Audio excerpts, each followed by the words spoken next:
Këtu ka një ndarje shumë të thellë mes asaj që përfaqëson Taravari me 2-3 individ dhe mbështetësit të Aleancës për Shqiptarët.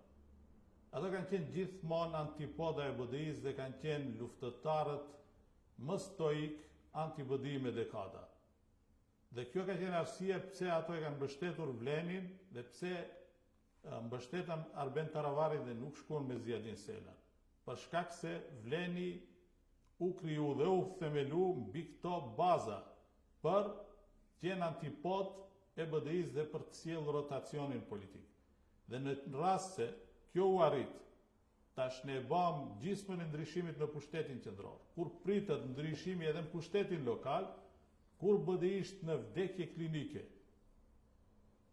e shpallur në ngrata, me lista të zeza, me eksponentët kryesor në Arati dhe të tjerët në Burg, dhe Arben Taravari të thot dhe të deklaroj se kam kanale komunikimi me Ali Ahmetin dhe do të bashkëpunoj në zgjedhjet lokale edhe me Ali Ahmetin, kjo është një tronditje vërtet, që absolutisht simpatizantët, votuesit, antarët e Aleancës për Shqiptarët janë kundër dhe nuk e kanë mirëpritur.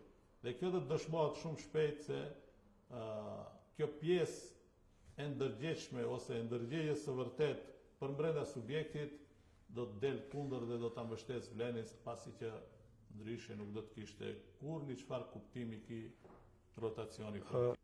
Tash pa më dashur ta ofendoj, po Arben Taravari gjithçka që thot mua në trunin tim më klikon e kundërta.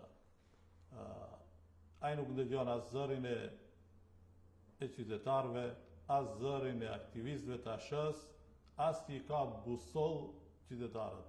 Busolla e tij e vetme është Ali Ahmeti dhe i vetmi që i dha komplimente për qëndrimet që e përjashtojnë nga Vleni ishte Ali Ahmeti.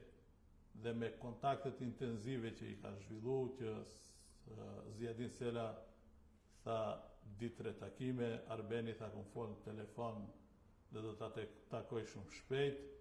Po informacionet e mia janë se ai ka pas 7-8 takime që i bie që busull dhe orientim të vetëm për momentin Arben Taravari e ka Ali Ahmeti.